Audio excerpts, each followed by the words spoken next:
earlier. We're going to go c5 in this one. We've been doing e5 and d6 and c6 and g6. We're going to go back to the Sicilian for this one.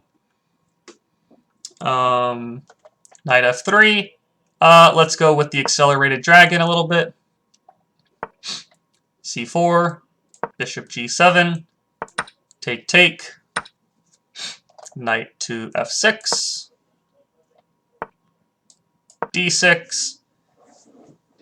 So both sides have played the opening fine so far. White has the Maroczy bind, which is these two pawns here controlling the center.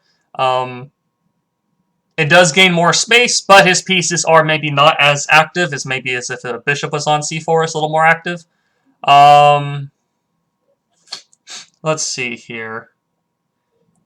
I think we can just castle. Probably fine. Knight c6 is also good here, I think. Let's go knight c6. Maybe he'll trade. He retreats. Okay, that makes sense. So we're castling.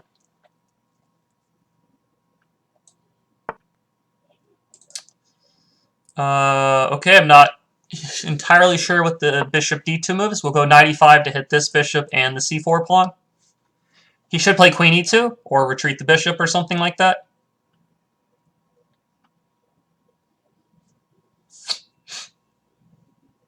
I think bullet is good for testing openings. Yeah, that is one of the main things I would use bullet for, is testing openings. That's definitely true.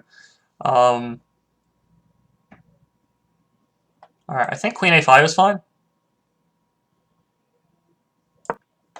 We're threatening some... If this guy moves on e5, we're threatening queen takes g5, so he has to be a little bit aware. Okay, so we can take on d3. If he takes the knight back, we pick up the bishop on the side. He should play bishop takes knight right now, but I think we still end up winning a piece at least. Because if we take his bishop back, he takes our knight. We have an advantage, 2 bishops versus 2 knights, but tactically we can get more out of the position. Knight takes b2, threatens his queen, so his queen has to move. Then we pick up the bishop, and then the knight on c3 also is undefended.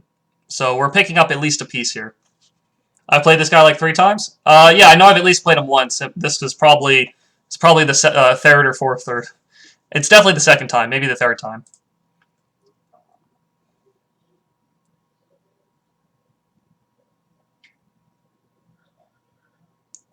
So the queen's gonna move. I'm grabbing the bishop.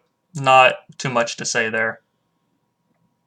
He's gonna be down a piece, so it's almost resignable, unfortunately. He should have, after I played queen a5, he pretty much has to do something with this bishop. He either has to guard it, he has to do something. Okay, queen d5 is offering a queen trade, but I'm not complaining at all. We're trading. And then bishop takes bishop. We're up a piece, so that's the whole point. He's a stalker? No, he wants to play a title player. I assume Vladimir's probably right here. Just getting to play a title player repeatedly. You know, when you're 1500 on chess.com, you don't get to play a title player every day. So everybody's taking their shots and seeing how they do. All right, we're up a piece though. Knight takes c4 is also coming pretty soon. Knight takes c4. We're gonna play bishop e3 or bishop e6 to attack the pawn.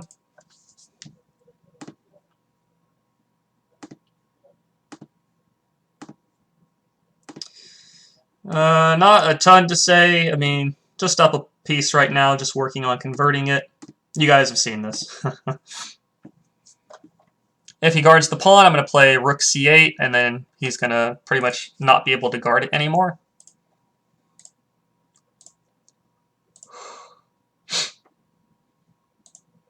So we're definitely getting 1500 today. I don't see, unless I go on just a terrible losing streak all of a sudden, we're getting 1500. I'm going to try to get 1550. If we can get 100 points in about 50 minutes, that's what, 2 points a minute? That doesn't seem unreasonable. That doesn't seem too bad at all. Okay, he's going to attack the knight. I'm going to take the pawn. He'll get the b7 pawn, but I'm still up a piece at the end of the day. I've been lucky enough to have played multiple title players on stream, such as Danny, Jerry, and you. Yeah, so definitely take your, you know, enjoy the challenge. That's the whole thing. You don't get to play titled players every day type thing. I'm going to play king g7 to guard this f6 pawn that he was attacking. Now I'm just going to try to trade off rooks. Just play here. We're going to exchange. I'm going to push the pawn. I'm going to... let's go bishop c4. I should play d5. Rook e8 also is an idea.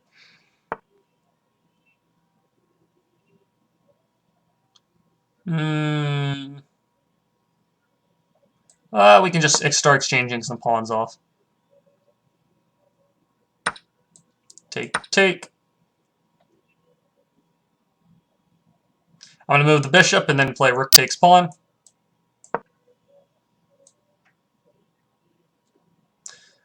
Rook takes pawn and then just push the a pawn, and it's pretty much over at that point. So just grab that.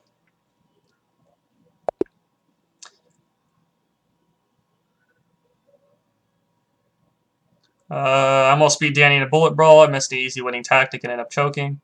Oh, that's unfortunate. What's my RD? RD. I'm not entirely sure what your question is. What's the RD you're referring to? Okay, so here we're black. The opening's actually played fine by white. Everything he's done so far is okay. Not a huge fan of bishop d2, because you saw he played bishop g5 later anyway, so why play bishop d2? He should just castle, though. And then I would have played, like, bishop e6 or something like that. Bishop d2, I played 95, hitting these two things. Whoops. Hitting these two. If I can draw arrows. There we go. Bishop g5, queen here, setting up ideas of knight takes and then queen takes bishop. Here he really should just play... He should just play like f4, I guess, to guard the bishop and attack the knight. His kind of he wasted a move pretty much, which makes his life a little trickier. He could even just take the knight and then play knight, or not knight d5, and then just castle. That would probably be perfectly fine as well. Of course, though, castling immediately loses some material. For example, if he plays here, I take even material, but at the end of the day, I take and pick up the rook. And I'm up a 4 rook here, which is completely winning. After the queen trade, I mean, we're just up a piece, and not a whole lot to say. It's just about converting the game once we're up a piece. Pick up a pawn, pick up the a pawn, and then I was just going to move this guy and then start pushing this pawn down. Can I play against you? I just got an account.